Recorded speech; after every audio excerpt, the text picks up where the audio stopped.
1991년 3월 26일 대구 직할시 달서구 성서 지역에 살던 5명의 국민학생들이 도롱뇽 알을 주우러 인근 와룡산에 올라가 동반 실종되었다가 실종된 지 11년 6개월이 지난 2002년 9월 26일 백골로 발견된 사건입니다.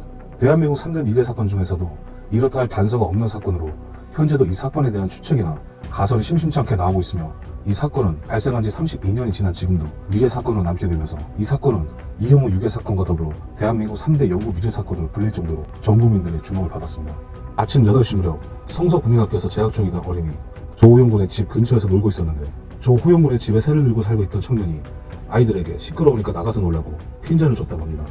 이후 6명의 아이들은 분유 깡통과 막대기를 챙겨들고 인근의 와룡산으로 향했고, 사건 당일 부모들은 18시쯤부터 와룡산 주변에서 아이들을 찾다가 19시 50분에 경찰에 실종 신고를 하였고, 경찰은 아이들이 와룡산에서 길을 잃었다고 보고 부모들과 함께 다음날 새벽 3시까지 산을 샅샅이 뒤졌으나 끝내 아이들을 찾지 못했습니다. 5년간 연 인원 30만 명을 동원하여 산악수색 48차와 일제 건물 검색 43차례 외에 복지시설 및 종교단체 1,000여 개소, 가정집 11,000세대를 각각 수색했고, 성소초 졸업생 1,800명과 공단 노동자 19,000명에게도 수소문해 재범학 570여 건이 됐지만 전부 허사가 되어버렸습니다. 그렇게 시간이 지나 세간의 관심이 거의 사라졌던 2002년 9월 26일 실종으로부터 11년 6개월 만에 도토리를 주우러 와룡산에 올라갔던 오우근 씨에 의해 5명의 유골이 와룡산 기슭에서 발견된 것입니다.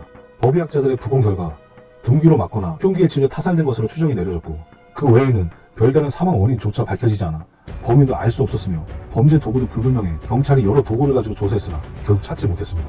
그런데 시간이 지나 2022년 6월 1일 개구리 소년 사건의 구체적인 범행 도구를 지목하는 내용이 한 온라인 게시판에 올라왔습니다. 그 글에 따르면 소년들의 두개골 손상음과 비슷한 흔적을 내는 도구는 버니어 캘리퍼스라는 공구였습니다. 버니어 캘리퍼스란 길이나 높이, 너비 등의 수치를 측정하는 자의 일종이므로 기계를 다루는 산업 현장에서 주로 쓰이는 것이죠. 작성자의 주장에 따르면 와룡산에서 불량한 학생들이 본드를 흡입하고 있었는데, 산에 오른 소년들이 우연히 이 광경을 목격했으며 불량 학생들은 소년들을 발견하고 본드 흡입 사실을 은폐하기 위해 버니어 캘리퍼스로 개구리 소년들을 해쳤다는 것입니다. 온라인 게시판 작성자의 사건의 흉기라고 주장한 버니어 캘리퍼스는 과연 두개골의 손상음과 일치했을까? 법의학자들이 두개골 모형의 지점토를 바른 후 버니어 캘리퍼스를 내리쳐 두개골 모형에 생긴 흔적을 살펴봤더니 두개골 손상음과 버니어 캘리퍼스 현상이 가장 유사한 결과가 나오게 됩니다.